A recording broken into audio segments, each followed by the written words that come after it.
சாதாரண தையல் மிஷினில் ஆரி டிசைன் போடலான்னு வீடியோ போட்டால் உடனே கேட்குற கொஸ்டின் என்னென்னா இந்த டபுள் ஸ்ட்ராண்ட் எப்படி சுற்றுறீங்கன்னு. ஸோ அதுக்காக இது மாதிரி த்ரெட் எடுத்துக்கோங்க. இப்போது ஒரு சிங்கிள் பாபிளில் நான் வந்து சுற்றி எடுக்கிறேன். இது 2 மடிப்பாக நம்ம சுற்றணும். நிறைய த்ரெட்டு நம்மளால் ஒத்து சுற்ற முடியாது, ஒரு பாபிளில் சுற்ற முடியாது. அதனால் ஃபஸ்ட்டு ஒரு பிளைன் பாபிளில் இது மாதிரி ஃபுல்லாக சுற்றி எடுங்க.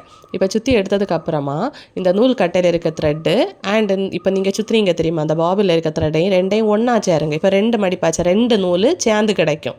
2ஐயும் நாட் போட்டுட்டு இன்னொரு புதிய பாபிளில் சுற்றணும். நான் இப்போ வந்து பவர் மிஷினுக்கு பாபிளில் தான் சுற்றுறேன். உங்ககிட்ட பெடல் மிஷின் இருந்தால் சேம் பெடல் மிஷினுக்கு பாபிளில் நீங்களும் இதுமாரி சுற்றிக்கோங்க. இப்போது த்ரெட்டை வந்து ரொம்ப டைட்டாகவும் சுற்றக்கூடாது, ரொம்ப லூஸாகவும் சுற்றக்கூடாது.